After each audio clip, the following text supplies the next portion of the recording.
नमस्कार मंडळी, कसे आहात सगळे? मजेत ना? तर श्रावण महिना सुरू आहे आणि त्यामुळे आज आम्ही निघालो आहोत कामशेतमधील कोंडेश्वर मंदिराकडे महादेवाचं दर्शन घेण्यासाठी. कोणताही प्लॅन वगैरे केलेला नव्हता, अचानक निघालो आहोत. मी पहिल्यांदा चालले आहे इथे, पण तीर्था 2 वेळा आणि ते याच महिन्यात तिसऱ्यांदा इथे चालले आहेत. खरं तर ही ओढ आहे देवाच्या दर्शनाची असं म्हटलं तरी चालेल. घरून निघालो तेव्हा लख्ख ऊन पडलं होतं आणि अर्ध्या रस्त्यात आल्यानंतर पावसाने हजेरी लावली आहे. पण मस्त निसर्गाचा आनंद घेत आम्ही चाललो आहोत. कोंडेश्वर मंदिर हे कामशेतमधील जांभिवली या गावात आहे. चारी बाजूनी डोंगर आणि मध्ये कोंडेश्वर मंदिर आहे. जवळच पाण्याचा झरा आहे, दऱ्या आहेत. श्रावण महिन्यात या परिसरात भक्तांची आणि ट्रेकी प्रेमींची खूप गर्दी दिसून येते. फायनली आम्ही इथे आता पोचलो आहोत, बघू शकता तुम्ही. तर हे आहे जांभिवली गाव आणि या गावामध्येच कोंडेश्वर मंदिर आहे. तर एक 5-6 मिनटामध्ये आपण इकडे पोचू. तर बघा, पाऊस एवढा लागलेला आहे, इतकं ऊन पडलं होतं. आम्ही सोबत काही आणलं नाही आहे, पण पावसाने हजेरी लावली आहे. फायनली आम्ही इथे पोचलो आहोत. आता तुम्ही बघू शकता इथे जो रेड कलरचा शेड दिसतोय तुम्हाला, तर ते आहे कोंडेश्वर मंदिर.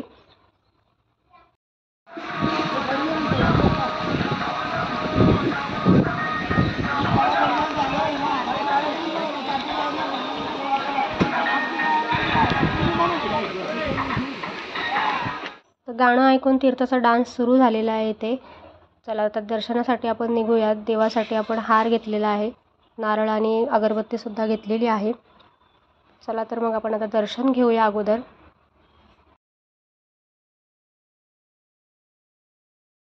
ऑड डेला आलो आहोत, त्यामुळे इथे काही आज एवढी गर्दी नाही आहे. पण सोमवारी खूप गर्दी असते इकडे. ते दोन सोमवारी ते येऊन गेले, त्यावेळी खूपच गर्दी होती. त्यामुळे मग मी ऑड डे बघूनच आलेली आहे. तर मस्त असं पिंडीचं दर्शन घेतलेलं आहे शंकराच्या. गर्दी नसल्यामुळे दर्शनसुद्धा चांगलं झालं आहे.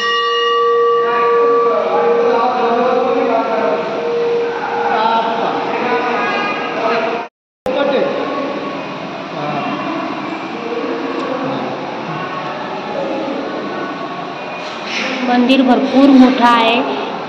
सोमवारी या मंदिरात म्हणजे फिरायलासुद्धा जागा नसते, इतकी भाविकांची गर्दी असते. पण आज पूर्ण मंदिर खाली आहे, त्यामुळे दर्शनसुद्धा चांगलं झालेलं आहे. हे जे मंदिर आहे ते जांभिवली या गावात आहे. चारी बाजूनी तुम्ही बघू शकता दाट झाडी आहे, डोंगर आहेत आणि डोंगराच्या मध्ये हे मंदिर आहे.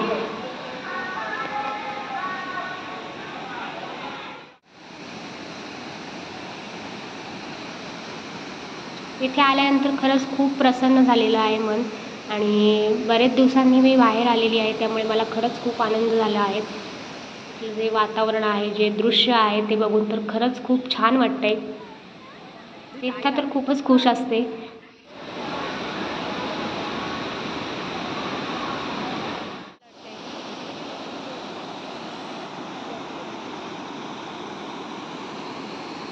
व्हिडिओ करताना मला खरं तर खूप भीती वाटते, कारण मोबाईल जर खाली पडला तर तो काही परत भेटणार नाही आहे मला, कारण खाली खूपच खोल दरी आहे आणि पाण्यामध्ये एकदा मोबाईल पडला तर तो भेटणारच नाही आहे. बरेच दिवसांनी बाहेर आली आणि पावसाळ्यात तर जास्त बाहेर जाणं होत नाही आहे. म्हटलं चला आज आली आहे बाहेर, तर म्हटलं पाण्यासोबत जरा खेळूया आणि इथे जरा गर्दी पण कमी होती, त्यामुळे म्हटलं मग जरा आनंद घेऊया आपण. त्यानंतर बाहेर मंदिराच्या बाहेर एक शंकराची जी मूर्ती आहे ती इथे स्थापित केलेली आहे, तिथलं दर्शन घेतलं. खूप छान वाटत होतं. इथे भस्म लावून घेतला.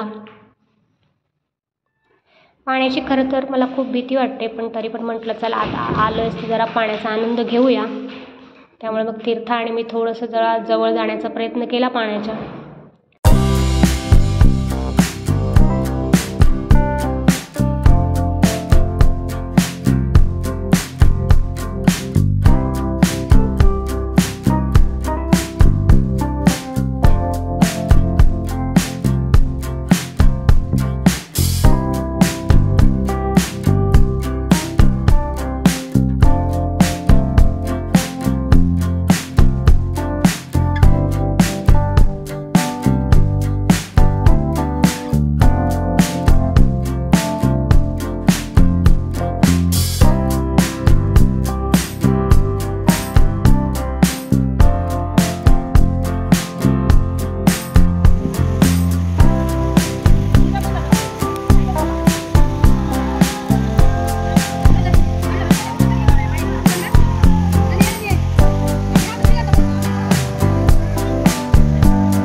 नाही करत.